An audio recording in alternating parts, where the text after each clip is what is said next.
Hello guys, welcome to WordPress series. तो आज का चैप्टर है जैसे परमालिंक और जैसे मीडिया। यहाँ पे देख सकते हैं कि मीडिया एक टैब है एंड बहुत सारे टैब है। मैं एक एक करके समझूंगा और मल्टीपल यूजर कैसे हम बना सकते हैं, सेटिंग का कुछ कुछ चीज़ें हम लोग समझेंगे। तो ये 3-4 टॉपिक आज इस वीडियो में कवर अप करेंगे। ओके, सो फर्स्ट हमें समझना है कि मीडिया का जो टैब है वो क्यों होता है और इसे हम कैसे मेंटेन करते हैं। ओके, सो देखिए मेनली क्या होता है कि जब हमें जो पिक्चर होती है जो हम अपलोड करते हैं या पीडीएफ जो भी चीज़ें हैं, तो वो सब चीज़ें अगर आपको यहाँ पे मेनली क्या करना है कि अगर आपको रखना है, ओके, सो यहाँ से आप क्या कर सकते हैं, अपलोड कर सकते हैं। ओके, मीडिया को मीडिया मतलब वही जो आपका होता है ना, जैसे पीडीएफ हो गया या पिक्चर है या वीडियोज है। ओके, तो उस तरीके से जो है आप यहाँ पे क्या कर सकते हैं कि यहाँ पे अपलोड कर सकते हैं। ओके, और यहाँ से मेंटेन भी कर सकते हैं। मतलब मुझे कोई भी पिक्चर को नहीं चाहिए तो मैं यहाँ पे डिलीट कर सकता हूँ, या कोई भी पीडीएफ को अगर आपने अपलोड किया है तो उसका लिंक आप डायरेक्टली, जैसे मान लीजिए कि मेरे केस में क्या है कि मैं अभी कोर्स देता हूँ, ठीक है, तो कोई भी स्टूडेंट को अगर मुझे डायरेक्टली ऑनलाइन लिंक देना है तो मैं अपलोड करके और मैं स्टूडेंट को ये लिंक दे सकता हूँ। तो यहाँ से क्या कर सकते हैं कि इस जगह से जो है पर्टिकुलर आप क्या कर सकते हैं कि पूरी चीज़ों को मतलब कि आप अपनी जो भी पिक्चर्स या फिर वीडियो या ऑडियो या फिर पीडीएफ को यहाँ से मेंटेन कर सकते हैं, मतलब डिलीट कर सकते हैं, ऐड कर सकते हैं, ये सब सारी चीज़ें।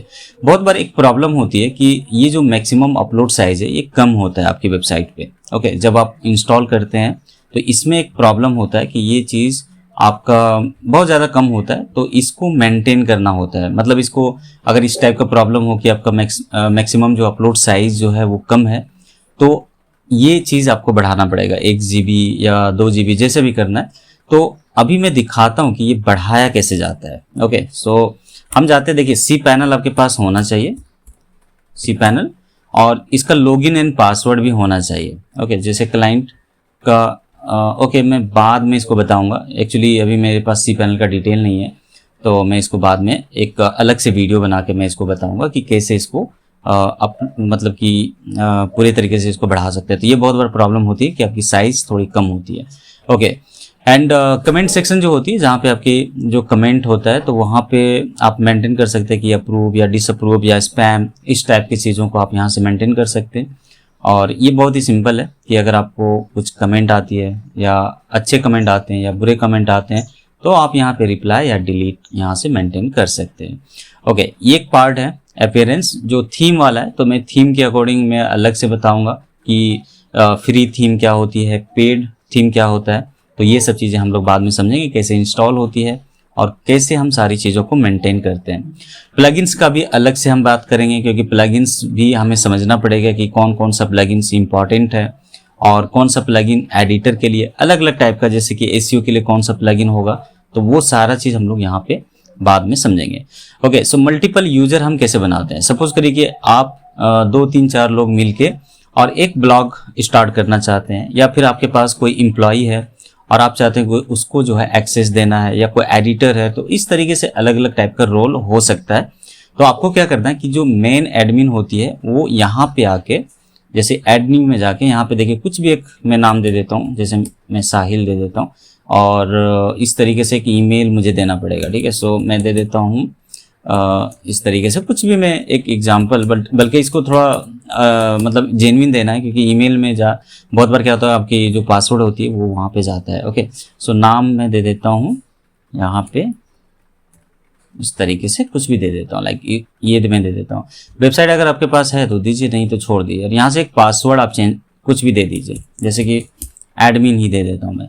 ओके, सो कंफर्म कर देते हैं, क्योंकि ये बता रहा है कि वेरी वीक है, मतलब थोड़ा स्ट्रॉन्ग वाला देना है यहाँ पे पासवर्ड। और यहाँ पे नोटिफिकेशन, और यहाँ पे ना एक रोल होती है, जैसे सब्सक्राइबर का रोल क्या होता है कि लोग आते हैं सब्सक्राइब करते हैं, तो वो ईमेल मार्केटिंग के लिए यूज़ होती है। ओके, कंट्रीब्यूटर जो होता है एक तरह का छोटा छोटा मतलब कि जो पोस्ट वोस्ट है तो वो सब कर सकता है।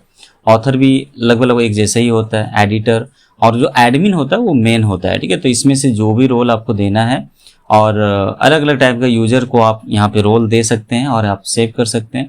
तो इससे क्या होगा, उसको जो है बेसिकली वो क्या होगा कि वो आके और यहाँ पे सारा काम यहाँ पे कर सकता है।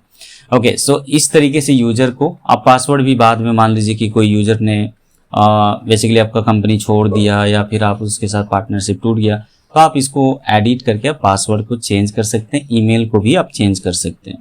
ओके, एंड यहाँ पे एक सेटिंग होती है जो नॉर्मल सेटिंग है, जैसे कि आपका जो टाइटल है, जैसे वेबसाइट की जो टाइटल है वो दे सकते हैं, टैगलाइन दे सकते हैं, साइट की आइकन जो फेविकॉन आइकन होती है तो वो आप यहाँ पे डाल सकते हैं। फेविकॉन आइकन का मीनिंग है जो सबसे टॉप में दिखता है, जैसे यहाँ पे लॉरेम इप्सन का एल दिख रहा है। ओके, तो यहाँ पे डाल सकते हैं।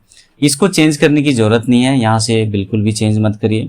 कभी कभी जो है ईमेल अगर आपको चेंज करने की बात आती है तो यहाँ से कर सकते हैं। अगर आप ई कॉमर्स की वेबसाइट बनाती है तो कस्टमर के लिए आप यहाँ पे एनीवन कैन रजिस्टर आप इनेबल कर सकते हैं, ताकि कस्टमर जो है रजिस्टर कर पाए आपकी वेबसाइट पे और वहाँ से प्रोडक्ट को परचेज कर पाए। ओके, और डेट फॉर्मेट आप देख लीजिए, कुछ इस तरीके से आपको दिखेगा, तो जो अभी है डिफ़ॉल्ट वही रहने दें। ओके, सो इस तरीके से आप यहाँ पे सेटिंग कर सकते हैं।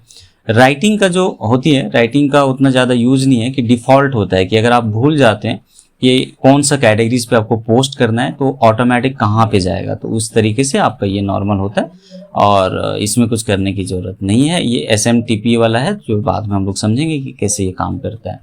रीडिंग वाला में क्या होता है कि ये लेटेस्ट पोस्ट दिखाना है या कोई स्टैटिक पेज दिखाना है। सपोज करो कि अभी मैं चलता हूँ और यहाँ पे अगर आप देखें तो यहाँ पे ब्लॉग दिख रहा है, बट अगर मुझे यहाँ पे होम पेज पे मुझे अभी दिखाना अबाउट अस। ओके, सो मैं यहाँ पे चलता हूँ और इसको मैं सेव कर देता हूँ, तो इस जगह पे क्या हो जाएगा, मुझे होम पेज दिखाई देगा।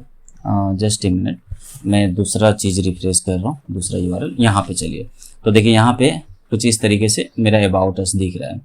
ओके, सो ये वाला जो पार्ट होता है कि अगर आप चाहें तो बहुत सारा होम पेज बना के आगे दिखाऊंगा कि कैसे टेम्पलेट बनाया जाता है और फिर कैसे उसको होम पेज में कन्वर्ट किया जाता है। ठीक है, तो इस तरीके से कर सकते हैं।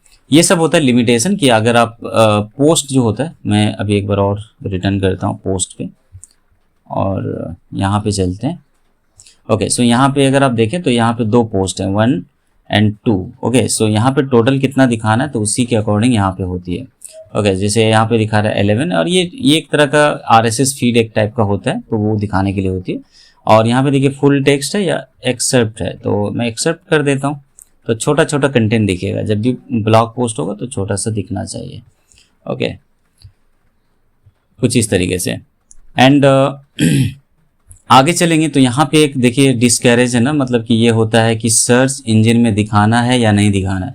अगर आप इसको टिक कर देते हैं तो ये क्या होगा, डी इंडेक्सिंग हो जाएगा, मतलब गूगल में ये नहीं दिखेगा URL। और अगर आप इसको नॉर्मल कर देते हैं तो फिर क्या होता है कि ये दिखना शुरू हो जाता है, मतलब गूगल को या जो भी सर्च बोट है ना उसको पता चल जाता है कि आपने गूगल को अलाउ नहीं किया है वेबसाइट को इंडेक्सिंग के लिए। ओके, सो इस तरीके से इसको मेंटेन आप यहाँ पे कर सकते हैं।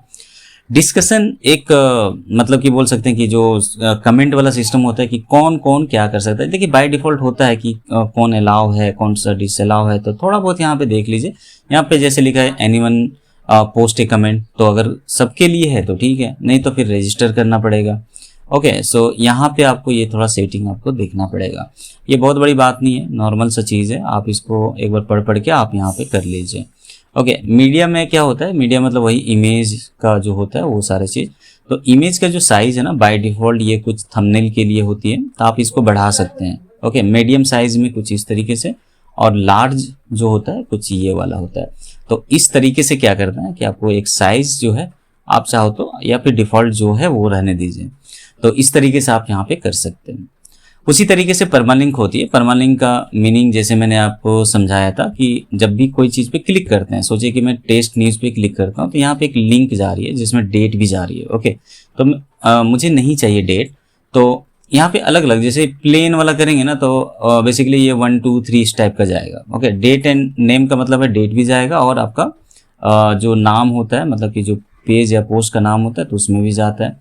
मंथ एंड नेम का मतलब मंथ भी जाएगा। ओके, सो बेस्ट क्या होता है तो पोस्ट नेम कर देना। ठीक है, पोस्ट नेम करने से क्या होता है कि आपका बहुत सारे चीज़, क्योंकि आपको देखिए यूजर फ्रेंडली आपको बनाना पड़ेगा, लिंक बनाना पड़ेगा, तो जब भी इस पर क्लिक होगा तो कुछ इस तरीके से आएगा। ओके, तो ये जो आलतू फालतू जो आपका होता है ना, जो भी 1 2 3 नंबर होती है या कुछ और डेट आ जाती है, तो वो सब चीज़ें नहीं आएगा। तो बेस्ट आपके लिए क्या होगा कि पोस्ट नेम पे क्लिक करके और आप सेव कर दीजिए। तो इस तरीके से परमालिंक और जो भी मैंने बताया कि यूज़र मैनेजमेंट और सारी चीज़ें, ये पूरा डैशबोर्ड था। और बाकी जो है हम लोग और भी समझेंगे, जैसे कि मेनू कैसे बनाते हैं, एवरीथिंग आगे के चैप्टर में हम लोग समझेंगे। ओके एंड कोई भी क्वेश्चन है तो व्हाट्सएप का जो नंबर है उस पर आप क्या कर सकते हैं कि आप हमें कांटेक्ट कर सकते हैं अगर कोई प्रॉब्लम होती है तो। और आप इसको ज़्यादा से ज़्यादा प्रैक्टिस करिए। तब तक के लिए थैंक यू और नेक्स्ट वीडियो में बने रहिए।